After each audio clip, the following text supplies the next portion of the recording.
মোনা খান আহিরকে তাড়া করে বলল, অসভ্য ছেলে, তোমাকে আমি জুতা পেটা করব। মুখে যখন যা আসে তখন তাই বলো। ব্রো, আমাকে এই ঘসিরি বেগমের হাত থেকে বাঁচা। কথাটা বলেই আহির দিল এক ভোঁ দৌড়, থাকে আর পায় কে। গ্রিন এভার ক্লিনিকের লিফট থেকে 3 তলায় নামলো মোনা খান, আহাদ খান, আহান এবং আহির, সাথে 2জন নার্স। একজন নার্স মীরা রহমানদের সামনে গিয়ে দাঁড়িয়ে বলল, এনারা পেশেন্টের বাড়ির লোক ম্যাম। নার্সের কথা শুনে মীরা ও আজম খান চোখ তুলে মোনা খানদের দিকে তাকায়। তাকিয়ে তারা একটা বড়সড় একটা ঝাটকা খায়। মীরা রহমান বসা থেকে দাঁড়িয়ে যায়। মোনা খান 2 পা পিছিয়ে গিয়ে পড়ে যেতে নিলে হাত খান ধরে ফেলেন। তাদের পায়ের নিচ থেকে যেন মাটি সরে গেছে। এনারা এক একজন আরেকজনের দিকে অপলক তাকিয়ে আছে। ওনারা সবাই রীতিমতো স্ট্যাচু হয়ে দাঁড়িয়ে আছে। মোনা খান আর মীরা রহমানের চোখ দিয়ে গড়িয়ে পানি পড়ছে। মোনা খান কাঁপা কাঁপা গলায় ডাক দেয়, মীরা। মোনা খানের ডাকে হুঁশ ফিরে মীরা রহমানের। সে দৌড়ে গিয়ে মোনা খানের পা ধরে জোরে শব্দ করে কেঁদে দেয়, আর কেঁদে কেঁদে বলে, আবা, আমার ছেলেটাকে বাঁচিয়ে দাও প্লিজ। আমি তোমার কাছে আমার ছেলের প্রাণ ভিক্ষা চাইছি। আমার 2 ছেলে মেয়ের অবস্থাই খারাপ, আমার উপর একটু দয়া করো। আমার ছেলেটাকে তুমি বাঁচিয়ে দাও। মোনা খান মীরা রহমানকে ধরে দাঁড় করালেন। তারপর অবাক হয়ে জিজ্ঞাসা করলেন, বাঁচিয়ে দেবো মানে? কি হয়েছে তোর ছেলের? মীরা রহমান কাঁদতে কাঁদতে বললেন, গুলি লেগেছে, প্লিজ আমার ছেলেটাকে বাঁচিয়ে দাও। আমার ছেলে মেয়ে কিছু হয়ে গেলে আমি মরেই যাবো। মোনা খান চমকে উঠলেন। মায়াভরা দৃষ্টিতে মীরা রহমানের মুখের দিকে তাকালেন। কতগুলো বছর পর দেখলেন তার এই বোনটাকে। তার সেই ছোট্ট বোনটা কত বড় হয়ে গেছে। আজকে এতগুলো বছর পর বোনটাকে দেখলেন, তাও আবার এই অবস্থায়। বোনটাকে এত বছর পর কাছে পেয়েও সে খুশি হতে পারছে না, কারণ তার বোনটা যে খুব কষ্টে আছে। মোনা খান হাত বাড়িয়ে মীরা রহমানের চোখের পানি মুছে দিলেন। একবার বোনকে শক্ত করে চড়িয়ে ধরলেন। তারপর নিজেকে সামলে নিয়ে বললেন, ইনশাআল্লাহ I will try my best. আজকে যদি তোর ছেলেকে তোর কাছে ফিরিয়ে দিতে না পারি, তাহলে আর কোনো দিন এই ডাক্তারের অ্যাপয়েন্টটা করব না। এখানে উপস্থিত সবাই চমকে উঠে মোনা খানের দিকে তাকালো। কেউ ভাবতে পারেনি মোনা খান এই কথা বলবেন। মোনা খান এবং মীরা রহমান 2জন আপন বোন। আহাদ খান মীরা আর আজম রহমানকে দেখেই চিনতে পেরেছিলেন। আহান এবং আহির বাস্তবে কখনো মীরা রহমানকে না দেখলেও ছবিতে দেখেছে, তাই তাদের খালামণিকে চিনতে কোনো অসুবিধা হলো না। মোনা খান মীরা রহমানকে ছেড়ে দিয়ে তার কপালে একটা চুমু খেলেন। তারপর বললেন, একদম কান্নাকাটি করবি না, তোর ছেলে মেয়ের কিচ্ছু হবে না। আমি আছি তো, আমি সবকিছু ঠিক করে দেব। মীরা রহমান যেন বোনের কথায় কিছুটা ভরসা পেল। মোনা খান মীরা রহমানকে ধরে বসিয়ে দিলেন। তারপর আহানের সামনে এসে গলার শটটা নিচু করে বললেন, আহান, তোমার মামাদের ফোন করো, সবাইকে এক্ষুনি আসতে বলো। আহানকে আর কিছু বলার সুযোগ না দিয়ে মোনা খান তাড়াতাড়ি করে ওটির মধ্যে চলে গেলেন। এতক্ষণ এখানে যা হলো তা শিহাব রহমান এবং সাথী রহমানের মাথার উপর দিয়ে গেল। তাদের মাথায় কিচ্ছু ঢুকছে না। কারা এরা? মীরা রহমান কিবা কিভাবে চেনে? কৌতূহল চেপে রাখতে না পেরে শিহাব রহমান এবার আজম রহমানকে জিজ্ঞাসা করলেন, আজম, কি হচ্ছে এসব? এনারা কারা? এনারা মীরাকে বা কিভাবে চেনেন? আর ওই ভদ্রমহিলাকে মীরা কেন বাবা ডাকছিল? উনি তো ডাক্তার মোনা খান, এই হসপিটালে ওনার ওয়াইফ। তাহলে মীরার সাথে ওনাদের কি সম্পর্ক? আমি তো কিছুই বুঝতে পারছি না। আজম রহমান কিছু বলতে যাবে, তার আগে আহাদ খান সামনে গিয়ে আস্তে আস্তে বলল, আমি বলছি। শিহাব রহমান এবং সাথী রহমান প্রশ্নবোধক দৃষ্টিতে আহাদ খানের দিকে তাকালো। আহাদ তাদের সামনে এসে দাঁড়িয়ে বলল, একটু আগে যে ভদ্র মহিলাকে জড়িয়ে ধরে মীরা কাঁদছিল, উনি হলেন ডক্টর মোনা খান, মীরার আপন বড় বোন। আর আমি ডাক্তার মোনার হাজব্যান্ড, মীরার একমাত্র দুলাভাই। তারপর আহান এবং আহিরের দিকে তাকিয়ে বলল, আমার বড় ছেলে আহান আর ছোট ছেলে আহির। তাছাড়া আমার আরো একটা পরিচয় আছে। আমি আর আজম এক সময় খুব ভালো বন্ধু ছিলাম। আমরা একই ভার্সিটিতে একই ইয়ারে পড়তাম। আহাদ খানের কথায় শিহাব রহমান এবং সাথী রহমান চমকে উঠলেন, কারণ ওনারা এতদিন জানতো মীরা রহমানের বাবার বাড়ির লোক খুবই গরিব, তাই মীরা রহমানের কেউ কোনো খোঁজ খবর নেয় না। আর এই জন্য মীরা রহমানকে তার শ্বশুরবাড়ির অনেকে অনেক অপমান করত। বিশেষ করে আবিদা রহমান, উনি কথায় কথায় মীরা রহমানকে সবার সামনে ছোট লোক বাড়ির মেয়ে বলে অপমান করতেন। মীরা রহমান কিংবা আজম রহমান কখনো বলেননি মীরা রহমানের বাবার বাড়ি কোথায় কিংবা বাড়িতে কে কে আছে। আর তার বাবার বাড়ির কোনো লোক এত বছরে মীরা রহমানের কোনো খোঁজ খবর নেয়নি। তাছাড়া মীরা রহমানকে ছোট ফ্যামিলির মেয়ে বললে সে কখনো কোনো প্রতিবাদও করতো না। তাই সবাই এটাই ভাবতো যে তার ফ্যামিলি লোক সত্যিই গরিব। কিন্তু মোনা খান আহাদ খানকে দেখে যথেষ্ট রিচ বলে মনে হচ্ছে শিহাব রহমানের। শিহাব রহমানের ভীষণ কনফিউজিং লাগছে ব্যাপারটা। কনফিউশন দূর করতে সে আজম রহমানের দিকে তাকিয়ে কিছু প্রশ্ন করতে চাইল, কিন্তু আজম রহমান তাকে থামিয়ে দিয়ে বলল, আমি জানি ভাইয়া আপনি কি বলবেন। আমিও আপনাকে সবটা খুলে বলতে চাই। এটা যদিও বলার সঠিক সময় না, তবুও বলবো। আজকে যদি না বলি তাহলে হয়তো আরো বেশি দেরি হয়ে যাবে। তাছাড়া অতীত যখন সামনে এসেই গেছে, তাহলে সবটা বলে দেওয়াই ভালো। ওটির সামনের করিডোরের এক পাশে সিটে বসলেন আহাদ খান, তার পাশে আজম রহমান, আর তারপরে শিহাব রহমান। অপর পাশে ওনাদের মুখোমুখি হয়ে বসে আছেন সাথী রহমান, মীরা রহমান এবং আহির। আহির এক হাতে মীরা রহমানকে জড়িয়ে ধরে আছে। মীরা রহমান আহিরের কাঁধে মাথা রেখে চোখ বন্ধ করে আছে। আহান তার মামাদের সাথে ফোনে কথা বলতে একটু নিচে গেছে। এখানে কথা বললে পেশেন্টদের ডিস্টার্ব হবে, তাই নিচে যাওয়ার আগে মীরা রহমানকে একবার জড়িয়ে ধরে কপালে চুমু দিয়ে বলেছে, একদম চিন্তা করবে না বাবুনি, সব ঠিক হয়ে যাবে। তুমি এখানে একটু বসো, আমি নিচ থেকে এখনই আসছি। মীরা রহমান উত্তরে কিছুই বলেনি, শুধু মায়াভরা দৃষ্টিতে তাকিয়েছিল আহানের মুখের দিকে। আজম খান লম্বা একটা শ্বাস নিল, তারপর গলার স্বরটা একটু আস্তে করে বলা শুরু করলো। আমি আর আহাত খুব ভালো বন্ধু ছিলাম। আমি ইন্টার ফার্স্ট ইয়ারে ঢাকায় ভর্তি হই, আর তখন থেকেই ওর সাথে আমার বন্ধুত্ব হয়। আমরা এতটাই ভালো বন্ধু ছিলাম যে একজন আরেকজনকে রেখে এক গ্লাস পানিও খেতাম না। আমাদের যখন অনার্স শেষ হয় তখন আহাদের বাবা জানায় তার বন্ধুর মেয়ের সাথে আহাদের বিয়ে ঠিক করেছে। আহাতও বিয়েতে রাজি হয়ে গিয়েছিল। ও অন্য কাউকে পছন্দ কিংবা ভালোবাসতো না, বিয়েতে অমত করার কোনো কারণই ছিল না। তারপর মোনার সাথে আহাদের বেশ ধুমধাম করেই বিয়েটা দেওয়া হয়। তখন থেকেই আমি আহাদের সাথে মাঝে মাঝে মোনাদের বাড়িতে যেতাম, আর সেখানেই আমার মীরার সাথে পরিচয় হয়, আর আস্তে আস্তে ওকে ভালোবেসে ফেলি। সব কিছু ঠিকই চলছিল। তোমরা আমার বিয়ে ঠিক করে ফেললে বড় বাবির বোনের সাথে, আর আমি সেই কথা মীরাকে বলি। মীরা কোনো উপায় না পেয়ে তার বাড়ির সবার কাছে আমাদের বিষয়টা বলে দেয়।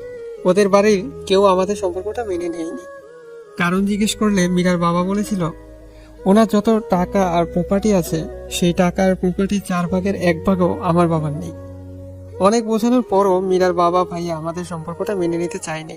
উল্টো মীরার অন্য জায়গায় বিয়ে ঠিক করেন। আমি আহাত আর মোনার কাছে ওর সাহায্য চেয়েছিলাম, কিন্তু ওরা আমাকে সাফ সাফ জানিয়ে দেয় যে ওরা পরিবারের বিরুদ্ধে গিয়ে কোনো কথা বলতে পারবে না। তার চেয়ে আমি যেন মীরাকে ভুলে যাই, সেটাই সবার জন্য ভালো হবে। তাই আমরা আর কোনো উপায় না পেয়ে পালিয়ে গিয়ে বিয়ে করে নিই। তোমাদের ইচ্ছে করেই মীরা ওর পরিবারের সম্পর্কে কিছু বলেনি, কারণ তোমরা সত্যিটা জানলে তোমাদের সামনে আমি ছোট হয়ে যেতাম। নিজে তো বলেইনি, আমাকে দিয়েও প্রমিস করিয়েছিল যাতে ওর পরিচয়টা কখনো কাউকে না বলি। নিজে সবার হাজারো অপমান সহ্য করেছে, কাউকে কখনো এটা বুঝতে দেয়নি যে আমরা বাড়ি থেকে পালিয়ে বিয়ে করেছি। মীরা আমার অযোগ্য বলে নয়, আমি ওর অযোগ্য বলে। কথাগুলো একসঙ্গে বলে থামলো আজম রহমান, তারপর আস্তে করে নিচে চোখের কোণে জমে থাকা পানিটা মুছে নিলেন। এবার শিহাব রহমান বেশ আগ্রহ নিয়ে জিজ্ঞাসা করলো, পালিয়ে আসার পর আর কখনো মেয়েরা বাবার বাড়ি গিয়েছিল? আহাদ খান বেশ শান্ত সুরে বলল, বাকিটা আমি বলছি। কথাটা শুনেই সবাই ওনার দিকে তাকালো। তারপর উনি বলল, মীরা চলে যাবার পর সবাই এটা জেনে যায় যে মীরা ওর বয়ফ্রেন্ডের সাথে পালিয়ে গেছে। মীরার সাথে যে ছেলেটার বিয়ে ঠিক হয়েছিল সেই ছেলেটার বাড়ির লোক মীরাদের বাড়িতে এসে মীরার বাবা মাকে, ভাইদের, মোনাকে, আমাকে খুব অপমান করে। শুধু ওনারা না, পাড়া প্রতিবেশী, আত্মীয় স্বজন যে যেখানে পারত সেখানেই অপমান করত। আমার আজম আর মীরার ওপর ভীষণ রাগ হয়েছিল, তাই ওদের কখনো কোনো খোঁজ খবর নেয়নি। ওরা যাওয়ার প্রায় 3 বছর পর আমার শ্বশুর শাশুড়ি গাড়ি অ্যাক্সিডেন্ট হয়। সেখানে আমার শাশুড়ি স্পট ডেড হয়। আমার শ্বশুরকে হাসপাতালে নিয়ে আসা হয়, আর তার 2 দিন পর উনি মারা যান। মারা যাওয়ার আগে উনি সবাইকে ডেকে বলেছিলেন উনি মীরাকে আর আজমকে মাফ করে দিয়েছেন। মোনা আর মোনার ভাইদের বলে ওরাও যাতে মীরাদের মাফ করে দেয় আর ওদের বিয়েটা যাতে মেনে নেয়। কিন্তু ওদের মনে মীরার প্রতি অনেক রাগ ছিল, তাই মাফ তো করেনি, উল্টো মীরার মা বাবার মৃত্যু খবরটাও ওকে জানায়নি। ওনাদের মৃত্যু 15 দিন পর মীরা আর আজম কিভাবে যেন খবরটা পেয়ে যায়। খবরটা শুনেই ওরা মীরাদের বাবার বাড়িতে আসে। মোনা আর মোনার ভাইরা ওদের বাসায় ঢুকতে দেয়নি, এমনকি ওর মা বাবার কবরটাও কোথায় সেটাও বলেনি। মীরা মোনার পা ধরে অনেক কেঁদেছিল, কিন্তু মোনার মন একটুও গলেনি। উল্টো বলেছিল মীরা যাতে কখনো এই বাড়ির চারপাশেও না আসে। সেদিন মীরা কাঁদতে কাঁদতে বলেছিল ও আর কখনো এই বাড়িতে যাবে না। তারপর সেই যে মীরা চলে এসেছিল, তারপর আর কোনোদিন এই বাড়িতে আসেনি। কিন্তু সময়ের সাথে সাথে সবকিছু বদলে যায়। আমাদের সবার রাগ অভিমান সব কমে গেছিল, আর ওরাও মীরাকে মাফ করে দিয়েছিল। তারপর মীরাকে আমরা অনেক খুঁজেছিলাম, কিন্তু কোথাও পাইনি। কথাগুলো বলে একটা দীর্ঘ শ্বাস ফেললো আহাদ খান। কথাগুলো শুনে শিহাব রহমান এবং সাথী চোখে পানি এসে গেছে। রাত 1:25 বাজে। আস্তে আস্তে চোখ খুলে তাকালো মেঘ। মাথাটা ভীষণ ভারী হয়ে আছে, মাথায় চিনচিনে ব্যথা অনুভব করলো। চারপাশে ভালো করে তাকালো, একটু নড়াচড়া করতে হাতে কিছুটা টান খেলো। মেঘ তাকিয়ে দেখলো তার হাতে স্যালাইন লাগানো, গায়ে হাসপাতালের ড্রেস, মুখে অক্সিজেন মাস্ক লাগানো।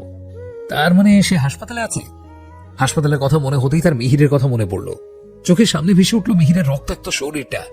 মুহূর্তেই মেঘ হাইপার হয়ে গেল। তার মাথায় শুধু একটা কথাই ঘুরছে, তার ভাইয়া কোথায় আছে, কেমন আছে। পাগলের মতো বিড়বিড় করে বলতে লাগলো, আমাকে ভাইয়ার কাছে যেতে হবে। কথাগুলো বলতে বলতে মেঘ শোয়া থেকে উঠে বসলো।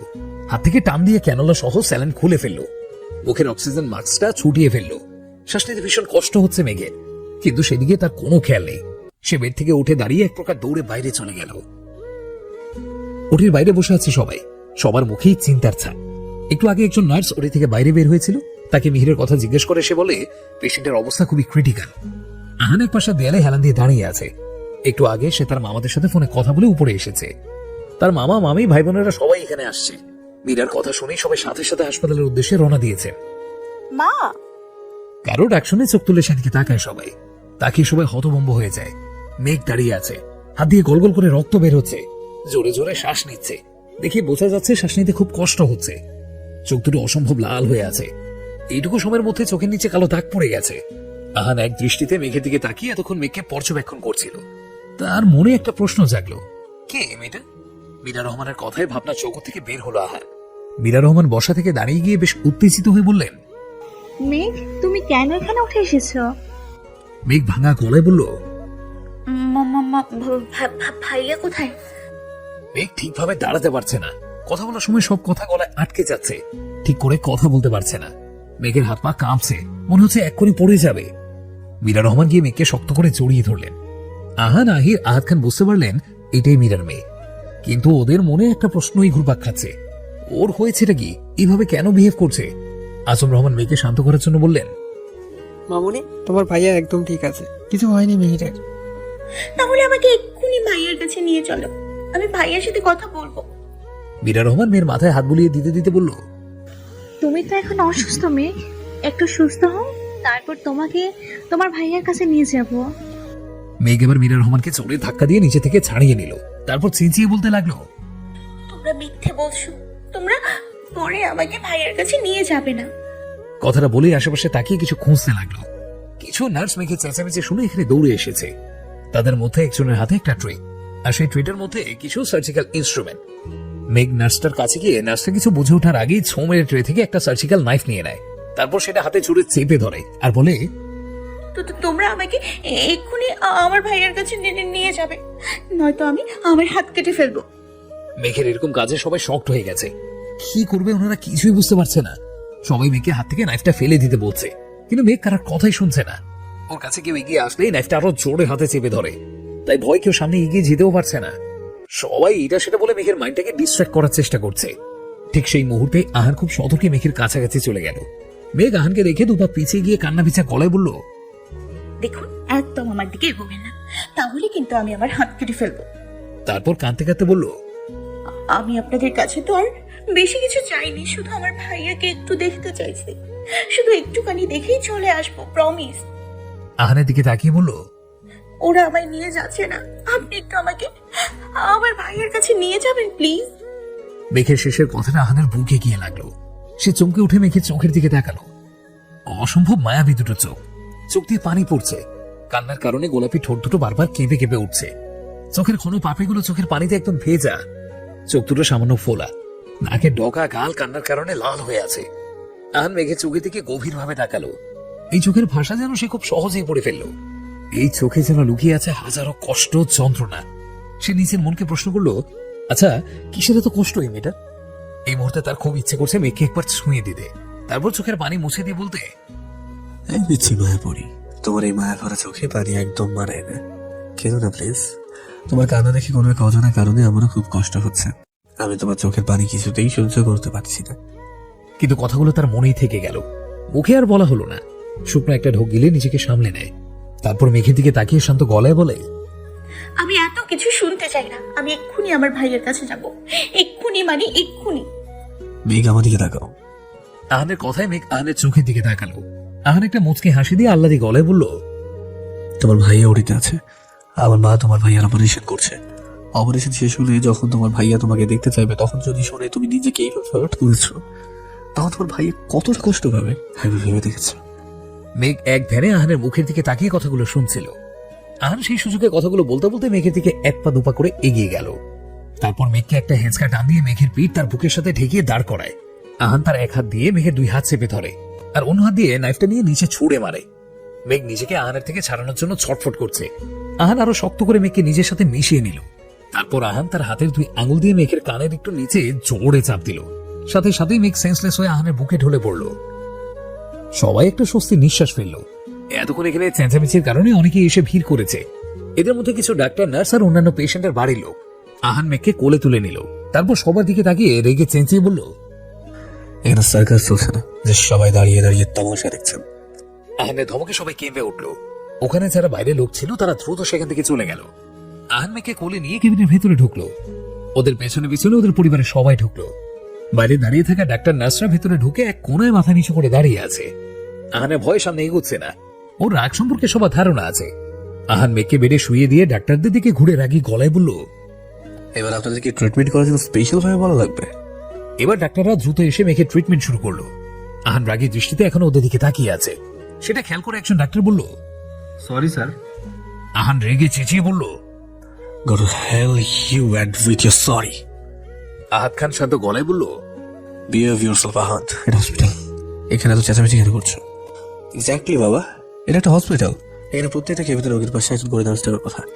তাহলে কেবিন কেন ছিল না বাবা? আজকে যদি এদের কেয়ারলেসের জন্য এই মেয়েটা কিছু একটা হয়ে যেত তখন কি হতো? কাদের কাছে হসপিটালের দায়িত্ব দিয়েছো বাবা? যারা ঠিকঠাক ভাবে রোগীটা অব্দি সামলাতে পারে না, তারা আবার এত বড় হসপিটাল সামলাবে কিভাবে? আহাত খান কি বলবে বুঝতে পারছে না। তার ছেলে যে কথাগুলো বলেছে তা ঠিক বলেছে, কিন্তু ওকে এখন থামাতে হবে। যা রেগে আছে তাতে সব ডাক্তার নার্সের চাকরি তো খাবেই, নিজের বাবাকেও ছাড়বে না। তাই সে ব্যাপারটা সামলাতে আহানকে বলল, একটু শান্ত হও আয়ান। ওদের তরফ থেকে আমি তোমাকে সরি বলছি। ওদের এটা ভুল হয়ে গেছে। এর পরের বার থেকে আর হবে না। আমি নিজে এই ব্যাপারটা দেখব। তুমি এখানে এভাবে চেঁচামেচি করলে মেঘের কষ্ট হবে আর ডাক্তাররা ঠিকভাবে ট্রিটমেন্টটা করতে পারবে না। আহান তার বাবার কথায় কিছুটা শান্ত হলো। তারপর তার বাবার দিক থেকে ঘুরে একবার মেঘের দিকে তাকিয়ে কেবিন থেকে বেরিয়ে গেল। আহান বের হতেই ডাক্তাররা যেন হাত ছেড়ে বাঁচল। একজন ডাক্তার আহাত খানের দিকে তাকিয়ে বলল, স্যার, যদি কিছু মনে না করেন, আপনারা একটু বাইরে গেলে ভালো হতো। এখানে এতজন থাকলে রোগীর সমস্যা হবে। আহাত খান ঠিক আছে বলে সবাইকে নিয়ে বাইরে বের হয়ে এলো। ভোর 4:30। একটু আগে মিহিরের অপারেশন শেষ হয়েছে। শুরুতে কমপ্লিকেশন হলেও এখন মোটামুটি ঠিক আছে। এখনো সেন্স ফেরেনি। আপাতত ডাক্তাররা মিহিরকে আইসিইউতে আন্ডার অবজারভেশনে রেখেছে। সেন্স ফিরলে কিছু টেস্ট করে তারপর কেবিনে শিফট করা হবে। এদিকে মেঘ বারবার বিড়বিড় করে ভাইয়া ভাইয়া করছে, বারবার হাইপার হয়ে যাচ্ছে। এভাবে করতে থাকলে ওর শরীর আরো খারাপ হতে পারে। তার জন্য মোনা খান, ডাক্তার রিয়া চৌধুরী এবং ডাক্তার সাইদ চৌধুরী মিলে ডিসিশন নিয়েছেন মেঘকে মিহিরের কাছে নিয়ে গিয়ে এটা দেখিয়ে নিয়ে আসবে যে মিহির একদম ঠিক আছে। তাহলেই হয়তো মেঘের কন্ডিশন কিছুটা ভালো হতে পারে। সাইদ চৌধুরী হলো মোনার মীরার ছোট ভাই। রিয়া চৌধুরী হলো সাইদের ওয়াইফ। মীরা রহমানেরা 4 ভাই বোন, 2 ভাই 2 বোন। আহান ফোনে কথা বলার কিছুক্ষণ পরে ওনারা সবাই এখানে এসে পড়েছিলেন। ওনারা এখানে এসে রীতিমতো সবাই শক ছিলেন। কোনোদিন যে মীরা রহমানকে ফিরে পাবেন সেটা ভাবতেও পারেননি কেউ। তার উপরে আবার মেঘ আর মিহিরকে দেখে যতটুকু মনের অভিযোগ বাকি ছিল সেইটুকু উড়ে গেছে। এখন তাদের কষ্ট হচ্ছে এইটা ভেবে কেন মীরা রহমানকে সেদিন ফিরিয়ে দিয়েছিল। তাদের আদরের বোনটা এতটাই অভিমান করেছিল যে এত বছরে সে কেমন আছে, কোথায় আছে, ভাই বোনদের কাউকে জানায়নি। মীরা রহমান ভাই ভাবিদের জড়িয়ে ধরে অনেক কেঁদেছে। এত বছর পর আবার নিজের পরিবারকে দেখে আর তাদের উপরে রেগে থাকতে পারেননি। এত বছরে সব রাগ অভিমান নিমিশে শেষ হয়ে গেছে। আইসিইউ এর বাইরে দাঁড়িয়ে আছে হাসান চৌধুরী, শারমিন চৌধুরী, হিয়ান, হিমা, রিয়ান, আহে, সারিকা, সাইফা, সাহির, আহাত খান, শিহাব রহমান, সাথী রহমান, মীরা ও আসম রহমান। স্ট্রেচারে করে কেবিন থেকে বের করে মেঘাকে আইসিইউতে নিয়ে যাওয়া হলো। ওর সাথে সাথে মোনা খান, আহান, রিয়া চৌধুরী, সাইদ চৌধুরীও ঢুকলেন। যেহেতু সবাই আইসিইউতে ঢুকতে পারবে না, তাই আহিন আহানকে কল করে ফোনটা স্পিকারে দিল, কারণ সবাই শুনতে চায় মেঘ ঠিক কি কথা বলে। মেঘের স্ট্রেচারটা এনে মিহিরের বেডের পাশে রাখা হলো। মেঘের মাথার পাশে এসে আহান এবং মোনা খান দাঁড়ালো। মিহিরের ওই পাশে 2জন ডাক্তার আর একজন নার্স। মিহির আর মেঘের পায়ের কাছের দিকে দাঁড়িয়ে আছে রিয়া এবং সাইদ চৌধুরী। ওখানে থাকে একজন ডাক্তার বলল, ডাক্তার মনেও যদি আবার হাইপার হয়ে যায় তাহলে তো আবার নিজের ক্ষতি করার চেষ্টা করবে। তাছাড়া যদি এখানে ভাঙচুর করে তাহলে তো এই পেশেন্টেরও ক্ষতি হতে পারে। মোনা খান বেশ ঠান্ডা গলায় বললেন, নো ডক্টর, মেঘ হাইপার হলেও কিছু করতে পারবে না। কিছুক্ষণ আগে ওর স্যালাইনে হাইড্রোজের ঘুমের ওষুধ ইনজেক্ট করা হয়েছে। যেটা স্যালাইনের মাধ্যমে ধীরে ধীরে ওর শরীরে গিয়ে ওকে অনেকটাই দুর্বল করে দিয়েছে। হয়তো স্যালাইনটা আর 5 মিনিট চলতেই ও ঘুমিয়ে পড়বে। মেঘ নিভু নিভু চোখে মিহিরের দিকে তাকালো। মিহিরের চোখ বন্ধ করা, এক হাতে স্যালাইন দিচ্ছে, অন্য হাতে ব্লাড দেওয়া হচ্ছে, বুকে ব্যান্ডেজ করা, মুখে অক্সিজেন লাগানো, হার্ট রেট মনিটরের টুট টুট শব্দ শোনা যাচ্ছে। মিহিরের এই অবস্থা দেখে মেঘের চোখের কোণ থেকে গড়িয়ে পানি পড়ছে। মেঘ নিচের ব্যান্ডেজ করা হাতটা উঠিয়ে মুখের অক্সিজেন মাস্কটা খুলে ফেললো। তারপর কাঁপা কাঁপা হাতে এক হাত মিহিরের হাতের উপরে রেখে ভাঙা গলায় বলল, আই এম সরি ভাইয়া, আই এম রিয়েলি সরি। এই সব কিছু আমার জন্য হয়েছে, আমার জন্য তুমি এতটা কষ্ট পাচ্ছ। তুমি কেন আমাকে বাঁচাতে গেলে? আমি মরে গেলেই ভালো হতো। আমি সবাইকে কষ্ট দেই প্রথমে, আমার জন্য মাম্মাম বাবাই সবার সামনে এত অপমানিত হলো, আর এখন আমাকে বাঁচাতে গিয়ে তোমার গুলি লেগেছে। আমি খুব খারাপ, আমি সব সময় সবার কষ্টের কারণ হয়ে যাই। ভাইয়া, আমার সাথে একটু কথা বলবে না? তুমিও কি আমার সাথে রাগ করেছো? একটু কথা বলো না প্লিজ। কতগুলো দিন তোমার সাথে ঠিক করে কথা হয়নি, একসাথে আইসক্রিম খাওয়া হয়নি। জানো, তুমি যখন আমার পাশে বসে এটা ওটা বলে আমাকে হাসানোর চেষ্টা করতে আর আমি চুপচাপ থাকতাম, তখন আমার খুব কষ্ট হতো, ইচ্ছে করতো একবার জড়িয়ে ধরে বলি, ভাইয়া আমি মরে যেতে চাই। ওরা সবাই মিলে বাজে বাজে কথা বলে তোমার বোনকে, তোমার বোনের বেঁচে থাকা মুশকিল বানিয়ে দিয়েছে। তুমি আমাকে নিজের হাতে শেষ করে দাও ভাইয়া, কিন্তু বলতে পারিনি। ভাইয়া অবহেলা করলেও আমার ভাইয়া তো আমাকে, সবাই অবহেলা করলেও আমার ভাইয়া তো আমাকে ভালোবাসে। এই একটা কারণ আমার বেঁচে থাকার জন্য যথেষ্ট ছিল। তুমি আমায় ছেড়ে কোথাও যেও না প্লিজ। কথাগুলো বলতে বলতে মেঘ চোখ বন্ধ করলো, ঘুমো ঘুমো কণ্ঠে বিড়বিড় করে বলল, আই লাভ ইউ ভাইয়া, আমাকে ছেড়ে কখনো কোথাও যেও না প্লিজ। তাড়াতাড়ি সুস্থ হয়ে যাও। নিজের জন্য নয়, তোমার বোনের জন্য তোমাকে সুস্থ হতে হবে। তুমি কি বুঝতে পারছো না তোমার বোনটা খুব কষ্ট পাচ্ছে? এটুকু বলেই মেঘ চুপ হয়ে গেল। সবাই বুঝতে পারলো মেঘ ঘুমিয়ে গেছে। সবার চোখ থেকে পানি পড়ছে। মেঘের কথাগুলো শুনে কেউ নিচেতে সামলাতে পারেননি। মনে খান নিচে চোখের পানি মুছে মেঘের কপালে একটা চুমু খেয়ে আহানের দিকে তাকালো। তাকিয়ে অবাক হয়ে গেল। আহান এক দৃষ্টিতে মেঘের দিকে তাকিয়ে আছে। চোখের পাপড়িগুলো ভেজা, ঠোঁট চেপে কান্না আটকানোর চেষ্টা করছে। আহানকে শেষ কবে তিনি কাঁদতে দেখেছে তার মনে নেই। তার এই ছেলে সবসময় সিরিয়াস মোডে থাকে। সেই ছেলে আজকে একটা মেয়ের জন্য কাঁদছে, কথাটা ভাবতে আরেক দফা অবাক হলেন তিনি। আহান ফোনটা কেটে হনহন করে ওটি থেকে বের হয়ে সোজা মীরা রহমানের সামনে গিয়ে দাঁড়ালো। ওর পেছনে পেছনে মোনা খান, রিয়া চৌধুরী এবং সাজিদ চৌধুরীও আসলেন। মীরা রহমান বসে বসে নিঃশব্দে কাঁদছিলেন। ওনারা সবাই বাইরে বসে এতক্ষণ ফোনে মেঘের সব কথা শুনছিল। আহানকে দেখে মীরা রহমান উঠে দাঁড়ালো। আহান মীরা রহমানের দিকে তাকিয়ে শান্ত গলায় জিজ্ঞাসা করে, মামনি, আই হোপ মেঘ এতক্ষণ যা বলেছে তোমরা সবটাই শুনেছ। আমি এটা জানতে চাই যে মেঘের এসব কথার মানে কি, আর মিহিরের এই অবস্থা কি করে হলো? মেঘ কেন বা বলো যে সবাই ওকে বাজে কথা বলে অপবিত্র বানিয়ে দিয়েছে? হ্যাঁ, ওর জন্য তোমার অপমান সহ্য করতে হয়েছে? অ্যাকচুয়ালি ওর সাথে হয়েছেটা কি? মীরা রহমান সবার দিকে তাকিয়ে দেখলেন সবাই প্রশ্নসূচক দৃষ্টিতে ওনার দিকেই তাকিয়ে আছেন। উনি চোখের পানি মুছে লম্বা একটা শ্বাস নিলেন। তারপর এক এক করে শুরু থেকে শেষ পর্যন্ত সবটাই বললেন। মেঘের বিয়ে ভাঙা থেকে শুরু করে মিহিরের গুলি লাগা পর্যন্ত সব ঘটনা। সবাই সবটা শুনে বড়সড় ঝাটকা খেল। মীরা রহমান কথাগুলো বলতে বলতে শব্দ করে কেঁদে দিলেন। এই মুহূর্তে মনে খানে নিজেকে বড্ড অপরাধী মনে হচ্ছে। নিজের সোকল্ড ইগোর জন্যই তার বোনটা সবার কাছে কতটা অপমানিত হয়েছে। শুধু তাই নয়, মেঘার মিহিরের এই অবস্থার জন্য কোনো না কোনো ভাবে উনারাই দায়ী। যদি নিজের বোনের ছোট্ট ভুলটাকে যদি ক্ষমা করে দিতেন, তাহলে হয়তো আজকের দিনটা অন্যরকম হতো। হাসান চৌধুরী, সাজিদ চৌধুরীও একই কথা ভাবছেন। আহানের চোখ মুখ লাল হয়ে গেছে, চোখ দিয়ে যেন আগুন ঝরছে। রেগে যত চেপে আসম রহমান ও মীরা রহমানকে উদ্দেশ্য করে বলল, লাইক সিরিয়াসলি, আপনারা এইটুকু একটা পিছিয়ে মেয়ের বিয়ে দিতে যাচ্ছিলেন? I can't believe this. কতটুকুই বা বয়স ওর? হ্যাভ এনি আইডিয়া আপনারা কি করতে যাচ্ছিলেন? আপনারা কেমন বাবা? আমি তো ভাবতেই পারছি না আজকে যুগে এসে আপনারা এরকম কাজ করছেন। আহানের আগে মাথা ফেটে যাচ্ছে। ইচ্ছে করছে এখানকার সবকিছু ভেঙে গড়িয়ে দিতে। ও ওখানে আর এক মিনিটও দাঁড়ালো না, হনহন করে হসপিটাল থেকে বাইরে বের হয়ে গেল। হাসপাতালের বেডের উপর এক পাশে গুটি মেরে চোখ বন্ধ করে শুয়ে আছে মেঘ। তার পাশে মিহির বেডের সাথে হেলান দিয়ে বসে এক হাত দিয়ে মেঘের মাথায় হাত বুলিয়ে দিচ্ছে, আর হাত দিয়ে ফোন স্ক্রল করছে। Good evening guys. খুব পরিচিত একটা কণ্ঠ শুনে ফোন থেকে চোখ সরিয়ে দরজা থেকে তাকালো মিহির। তাকিয়ে মিহিরের ঠোঁটের কোণে মুচকে হাসি ফুটে উঠল। দরজার সামনে আহান, আহির, হিয়ান, হিমা, রিয়ান দাঁড়িয়ে আছে। মিহির ঠোঁটে হাসি রেখেই বলল, গুড ইভিনিং হিমা আপু। হিমা কেবিনে ঢুকতে ঢুকতে বলল, এখন কেমন আছিস? আপু তুমি সারাদিন আমার সাথেই ছিলে, 3টার দিকে বাসায় গেছো, এখন মাত্র 7টা বাজে। এইটুকু সময়ের মধ্যে আমার আবার কি হবে? হ্যাঁ, এত চিন্তা কেন করো বলো তো? তো আমার ভাইটা অসুস্থ, এত বড় একটা অপারেশন হয়েছে, আর আমার এইটুকু চিন্তা হবে না? মিহির অসহায় মুখ করে বলল, আপু এটাকে চিন্তা করা বলে না, এটাকে বলে প্যাম্পার করে। তোমরা সবাই মিলে যা শুরু করেছো না, তাতে আমার নিজেকে 2 বছর বাচ্চা মনে হচ্ছে। মিহিরের কথা শুনে সবাই হেসে দিল।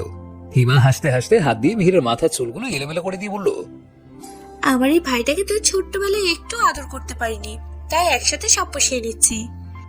বলেই মিহিরের বেডের পাশে চেয়ারের উপর বসলো। কারো কথা শব্দ কানে আসতেই পিটপিট করে চোখ খুলল মেঘ। মিহির মাথায় হাত বুলিয়ে দেওয়ায় চোখটা একটু লেগে গিয়েছিল। ঘুমো ঘুমো চোখের সামনে তাকাতেই বিরক্তিতে চোখ মুখ কুঁচকে ফেলল। মুখের এক্সপ্রেশন এমন হয়ে গেল যেন কেউ ওকে করলার জুস খাইয়ে দিয়েছে। মেঘদের বেডের পায়ের কাছের স্ট্যান্ডের উপরে 2 হাত রেখে ভর দিয়ে দাঁড়িয়ে হেসে হেসে কথা বলছে আহান। এই একজনকে মেঘ একদম সহ্য করতে পারে না। গত 10 দিন ধরে ওর জীবনটা তেজপাতা বানিয়ে দিয়েছে। এই 10 দিনে আহান মেঘকে যতগুলো ধমক দিয়েছে তাই 16 বছরে ওর মা বাবা ভাইও ওকে দেয়নি। দেখতে কি সুন্দর, কিন্তু আস্ত একটা খচ্চর। 10 দিন আগে যখন মেঘের সেন্স এসেছিল তখন চোখ খুলে দ্বিতীয়বারের মতোই আহানকে দেখেছিল। নিভু নিভু চোখে তাকিয়ে দেখছিল তার বেডের পাশে টুলে বসে একটা ছেলে ফোন স্ক্রল করছে। ছেলেটার গায়ের রং ফর্সা, ঠোঁট দুটো হালকা গোলাপি, মাথায় সিল্কি চুলগুলো এলোমেলো, চোখ দুটো ফুলে লাল হয়ে আছে। দেখি বোঝা যাচ্ছে ঘুম না হওয়ার জন্য এই অবস্থা। গায়ে অ্যাশ কালারের একটা টি শার্ট পরা, ফর্সা শরীরে অ্যাশ কালারের টি শার্টটা এই ছেলেটার সৌন্দর্য আরো বাড়িয়ে দিয়েছে। ছেলেটাকে দেখে বড্ড ক্লান্ত মনে হচ্ছে, কিন্তু অবাক করার বিষয় হলো ছেলেটার এই ক্লান্ত মুখটা দেখতে মেঘের ভীষণ ভালো লেগেছিল। তার লাইফে প্রথমবার সে কারোর উপরে ক্রাশ খেয়েছিল। তারপর সুস্থ হওয়ার পর যখন ওদের 2 ভাই বোনকে আহানদের সবার সাথে পরিচয় করিয়ে দেয় তখন ওরা ভীষণ রকমের শক হলেও পরে নিজেদের সামলে নিয়েছিল। ইতিমধ্যে ওদের সবার সাথে খুব ভালো সম্পর্ক হয়ে গেছে। ওরা মেঘেদের সাথে এমন ব্যবহার করে যেন ওরা অনেক দিনের পরিচিত। এদের মধ্যে একমাত্র আহানই সেই ব্যক্তি যে কথায় কথায় মেঘকে ধমক দেয়। প্রথমে ওকে দেখে মেঘ যে ক্রাশ খেয়েছিল তা এখন ধমক খেয়ে খেয়ে বাসে পরিণত হয়েছে। যাক, ঘুম কুমারীর ঘুম বাংলা তাহলে। আহিরের কথায় ভাবনা জগৎ থেকে বের হয়ে এলো মেঘ। তাকিয়ে দেখলো আহির তার পাশেই দাঁড়িয়ে আছে। মেঘ আহিরের দিকে তাকিয়ে একটি মুচকে হাসি দিয়ে বলল, গুড ইভিনিং ভাইয়া। আহিরও মুচকে হেসে বলল, good evening my cloud. Ahan মেঘের দিকে তাকিয়ে বলল, এই সন্ধ্যাবেলায় কেন ঘুমিয়েছিলেন? এই অসময়ে কেউ ঘুমায়? হ্যাঁ, সারাটা দিন অনিয়ম না করলে পেটের ভাত হজম হয় না, তাই না? মুহূর্তে মেঘের হাসি গায়েব হয়ে গেল। বিরক্তিতে চোখ মুখ কুঁচকে ভিড় করে বলল, ব্যাস, আসতে না আসতেই শুরু হয়ে গেল চলতি ফিরতি ডিসিপ্লিনের ফ্যাক্টরি কোথাকার। কথাটা বিড়বিড় করে বলল, সবাই শুনতে পেল। সবাই হু হা করে হাসতে লাগলো। আহান রাগী চোখে মেঘের দিকে তাকালো। আহান এইভাবে তাকাতেই মেঘ ভয়ে চুপসে গেল।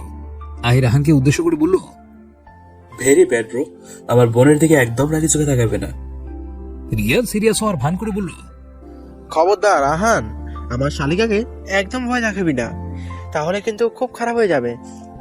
মিহির অভিযোগে স্বরে বলল, ব্রো, তোমরা ওদের কারো কথা শুনবে না। ও কাল রাত 4টা পর্যন্ত বসে বসে আমার ফোনে গেম খেলছিল। বারবার বারণ করেছি, কিন্তু আমার একটা কথা শোনেনি। রাতে ঘুমাতে পারেনি, তাই এতক্ষণ পড়ে পড়ে ঘুমাচ্ছিল। আমি বলেছিলাম যে তোমাকে বলে দেব, কিন্তু ও বলল কি ও নাকি তোমাকে ভয় পায় না। মেয়ে কটমট করে মিহিরের দিকে তাকালো, কিন্তু মিহির ডোন্ট কেয়ার ভাব নিয়ে বসে রইল। আহান রাগী চোখে মেঘের দিকে তাকিয়ে আছে। আহানকে এইভাবে তাকাতে দেখে মেঘের আত্মারাম খাঁচা ছাড়া হয়ে গেল। কয়েকটা শুকনো ঢোক গিলে শোয়া থেকে উঠে বসলো। ও বুঝতে পারছে আজকে ওর কপালে শনি আছে। আহান খুব শান্ত কণ্ঠে মেঘকে বলল, মেঘ তাড়াতাড়ি ফ্রেশ হয়ে রেডি হও, আমরা এখন বের হবো। মেঘ কাবা কাবা গলায় বলল, কোথায়? শপিং মলে যাবো। কেন? আহান ছাঁচালো কণ্ঠে বলল, ডান্স করতে। শপিং মল মানুষ কেন যায়? অবভিয়াসলি শপিং করতে। তোমার আর মিহিরের জন্য রেগুলার প্রয়োজনীয় কিছু জিনিস কিনবো। কিন্তু মা বাবাই সিলেট থেকে তো আমাদের প্রয়োজনীয় জিনিসপত্র সব নিয়ে এসছে। সবকিছু নিয়ে আসলেও তোমার আর মিহিরের অল্প কিছুর প্রয়োজন আছে, বাকিগুলো ওখানকার গরিবরা দিয়ে এসেছে। এতদিন তোমরা হসপিটালে ড্রেস পরছিলে, কালকে মিহিরের ডিসচার্জ হবে, তখন বাসায় গিয়ে কি পরবে? আর তোমার তো ডিসচার্জ অনেক আগেই হয়ে গেছে, তাও এখন তুমি হসপিটাল ড্রেস পরেই আছো। এবার কি এগুলো বাসায় নিয়ে যাওয়ার প্ল্যান আছে নাকি? কিন্তু শাট আপ, কোনো কিন্তু নয়। আর একটা কথাও যদি বলো না, মাথায় তুলে একটা আছাড় মারবো। একটা ব্যাগ মেঘের দিকে এগিয়ে দিয়ে বলল, এটার মধ্যে তোমার একটা ড্রেস আছে, 2 মিনিটের মধ্যে রেডি হয়ে এসো। মেঘ বুঝতে পারলো ও যদি এখন আর কিছু বলে তাহলে আহানুকে সত্যি সত্যি আছাড় মারবে। তাই শুকনো একটা ঢোক গিলে ব্যাগটা নিয়ে সোজা দৌড়ে ওয়াশরুমে চলে গেল। ওকে এইভাবে দৌড়ে যেতে দেখে সবাই উচ্চ স্বরে হেসে উঠল। হাতে চিপস নিয়ে দরজা দিয়ে ঢুকছিল সারিকা আর সাইফা। হঠাৎ সাইফা দাঁড়িয়ে গেল। সাইফাকে এইভাবে দাঁড়াতে দেখে সারিকা দাঁড়িয়ে ভ্রু কুঁচকে বোনের দিকে তাকালো। সারিকা দেখলো সাইফা এক দৃষ্টিতে মিহিরের দিকে তাকিয়ে আছে। সারিকা সাইফার দিকে তাকিয়ে ভ্রু নাচালো, যার মানে কি? সাইফা সারিকাকে ফিসফিস করে বলল, মিহির ভাইয়ের হাসিটা কি সুন্দর, তাই না? দেখতেও পুরো চকলেটের মতো, ইচ্ছে করে খেয়ে ফেলি। ওনাকে দেখলেই আমার হার্ট চুরে চুরে বিট করে। আমি তো ওনাকে প্রথম দিন দেখেই ক্রাশ খেয়েছিলাম, তারপর থেকে যতবার ওনাকে দেখেছি ততবারই ক্রাশ খেয়েছি। তারপর মন খারাপ করে বলল, উনি তো আমার দিকে ফিরেও তাকান না। সারিকা হেসে দিয়ে বলল, তোর বাজে বকা বন্ধ হলে আমরা ভিতরে যাই। তুই দেখতে তো পেটনির মতন, তাই ফিরেও তাকাই না।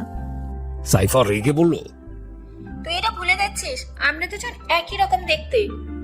বড় একটা শপিং মলের সামনে দাঁড়িয়ে আছে মেঘ, আহির, হিয়ান, সারিকা। সাইফা, হিমা, রিয়ান আসেনি, ওরা মিহিরের সাথে আছে। আহান পার্কিং লটে গাড়ি পার্ক করতে গেছে। মেঘ বিরক্তিতে নাকমুখ কুঁচকে আছে। বাকিরাও প্রচন্ড বিরক্ত হয়ে আছে আহানের উপর। প্রায় 10 মিনিট হয়ে গেছে, আহানের আসার কোনো নামই নেই। মেঘ বলল, একটা গাড়ি পার্কিং করতে এতক্ষণ লাগে? গাড়ি পার্কিং করতে গেছে নাকি প্লেন ল্যান্ড করতে গেছে সেটাই তো বুঝতে পারছি না। তোরা এখানে দাঁড়া, আমি গিয়ে দেখছি। মেঘ বিরক্তি নিয়ে বলল, কোনো দরকার নেই ভাইয়া, তারপর দেখবো তুমিও তোমার ভাইয়ার মতো হাপিস হয়ে গেল। পেছন থেকে আহান বলল, কাউকে কোথাও যেতে হবে না, আমি এসে গেছি। সবাই ঘুরে পেছনে তাকালো। আহানের সাথে একটা মেয়ে আর একটা ছেলে দাঁড়িয়ে আছে। ছেলেটা আহানের বয়সী হবে, আর মেয়েটা আহানদের থেকে একটু ছোট হবে। সারিকা ভাবি বলে চিৎকার করে মেয়েটাকে গিয়ে চড়িয়ে ধরলো। আহির অবাক হয়ে বলল, তোমরা এখানে কিভাবে এলে? তোমরা তো এতদিন তোমাদের গ্রামের বাড়িতে ছিল, তাই না? মেঘ প্রশ্নসূচক দৃষ্টিতে সবার দিকে তাকিয়ে রয়েছে। আহান সেটা বুঝতে পেরে মেঘের কাছে এগিয়ে গিয়ে বলল, অভি মুচকি হেসে মেঘনের দিকে হাত বাড়িয়ে বলল, মেঘ ও আর এক ফ্রেন্ড অভি, আমাদের সাথে লন্ডনের একই ভার্সিটিতে পড়ে। আর ও হলো নিশা, অভি ছোট বোন। আর অভি আলিশা হলো মেঘনা। মেঘ হ্যান্ডশেক করতে যাবে তার আগে আহান অভির সাথে হ্যান্ডশেক করলো। ঘটনার আকস্মিকতায় অভি আহাম্মক হয়ে গেল। আহান অভির দিকে চোখ গরম করে তাকিয়ে দাঁতে দাঁত চেপে বলল, হাই হ্যালো পরেও করা যাবে, এখন ভেতরে যাওয়া যাক। আহানের এরকম কাণ্ডে সবাই মুখ টিপে হাসছে। মেঘ অবাক হয়ে আহানের দিকে তাকিয়ে আছে। ব্যাপারটা অন্যদিক ঘোরানোর জন্য আলিশা এসে মেঘকে জড়িয়ে ধরলো আর বলল, আলহামদুলিল্লাহ ভালো আপু, আপনি কেমন আছেন? ওদের কথার মাঝেই সারিকা মেঘকে উদ্দেশ্য করে বলল, মেঘ আপুই, আলিশা আপুর কিন্তু আরেকটা পরিচয় আছে। আপু আমাদের উঠবি ভাবি হয়, আমরা সবাই আপুকে ভাবি বলে ডাকি। মেঘ ঠোঁটটা গোল করে বলল, ও, তার জন্য তুমি আপুকে তখন ভাবি বলছিলে? আমি ভাবছি তুমি মজা করছো। আহির এসে আলিশার কাঁধে এক হাত রেখে বলল,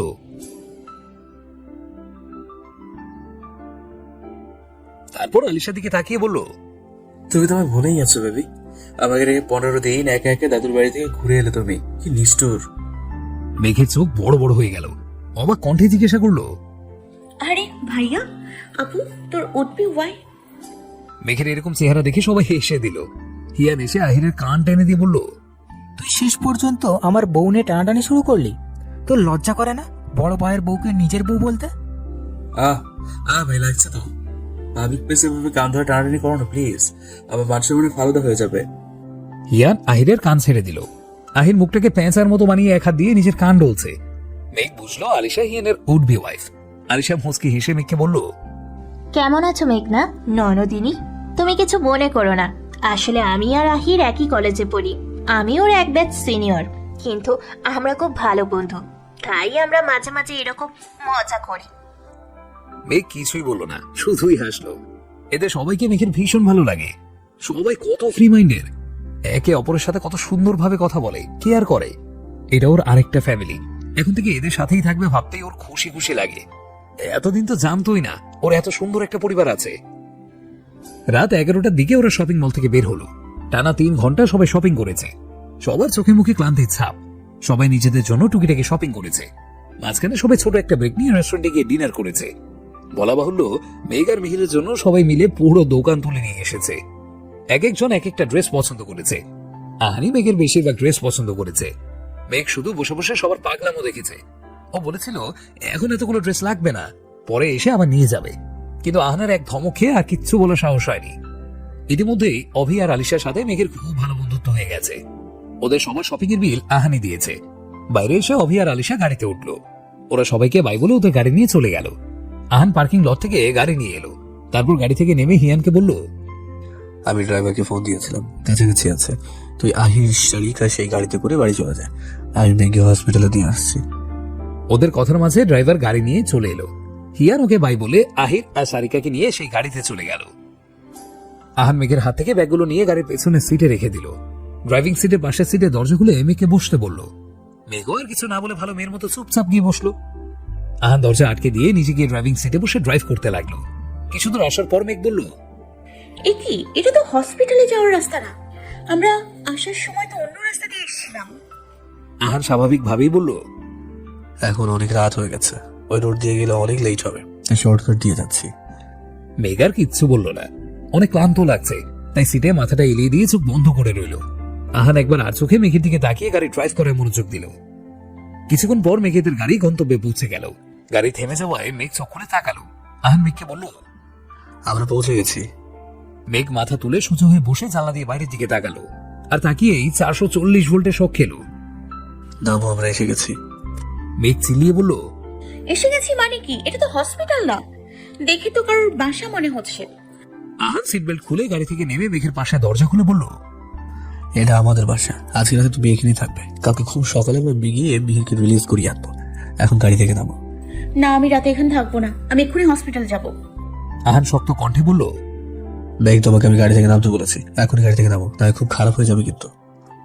মেঘ রেগে চিল্লিয়ে বলল, বললাম তো আমি হসপিটালে যাব। আহান আরো জোরে চিল্লিয়ে বলল, শেষবারের মতো বলছি, মেঘ গাড়ি থেকে নামো, তুমি এখন আমাদের বাড়িতে যাবে। মেঘ নামলো না, ওভাবেই চুপ করে বসে রইল। ওর চোখে পানি চিকচিক করছে, ভীষণ কান্না পাচ্ছে। এই লোকটা এমন কেন? শুধু কথায় কথায় রাগ দেখায়, ধমক দেয়, বুঝতে পারে না যে মেঘ তাকে ভীষণ ভয় পায়। আহান কিছুক্ষণ শান্ত দৃষ্টিতে মেঘের দিকে তাকিয়ে রইল, তারপর বাঁকা একটা হাসি দিয়ে মেঘকে কোলে তুলে নিল। হঠাৎ এমন হওয়ায় মেঘ হকচকিয়ে উঠল, চোখ বড় বড় করে আহানের দিকে তাকিয়ে বলল, কি করছেন? নামান আমাকে, কেউ দেখলে কি ভাববে? আহান শয়তানি হাসি দিয়ে বলল, এতক্ষণ ভালো করে বলছিলাম, শুনলে না। তোমাকে তো ভালোভাবে বললে তুমি বুঝতে পারো না, তোমাকে তো সব কিছু তেরামি করতে হবে, তাই না? মেঘ ছটফট করতে করতে বলল, ভাই আমাকে নামান প্লিজ, আমি নিজেই হেঁটে যেতে পারবো। কিন্তু আহান মেঘের কোনো কথাই শুনলো না। ও মেঘকে কোলে নিয়ে সামনে এগোতে লাগলো। মেঘ হাত পা ছোড়াছুড়ি করছে, আহানের সেদিকে কোনো ভ্রুক্ষেপই নেই। ও ওর মতোই হাঁটতে লাগলো। আহানকে এইভাবে একটা মেয়েকে কোলে করে নিয়ে আসতে দেখে গার্ডদের চোখ বড় বড় হয়ে গেল। যেই ছেলে ঠিকভাবে মেয়েদের সাথে কথা বলে না, সে একটা মেয়েকে কোলে করে নিয়ে আসছে।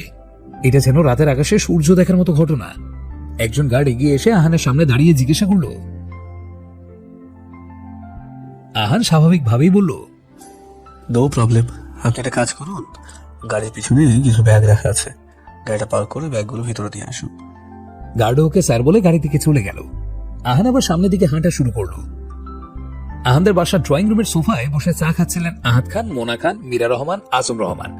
শিহাব রহমান আর সাথী রহমান সিলেট চলে গেছেন।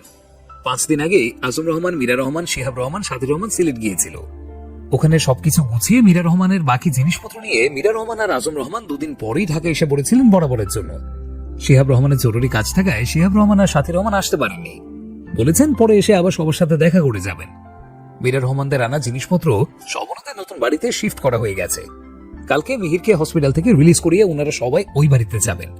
চায়ে চুমুক দিয়ে মোনা খান বলল, আহান তো বললো মেঘকে নিয়ে আসছে, 11:30 বাজে, এখনো আসলো না কেন? তাহলে কি মেঘকে রাজি করাতে পারেনি?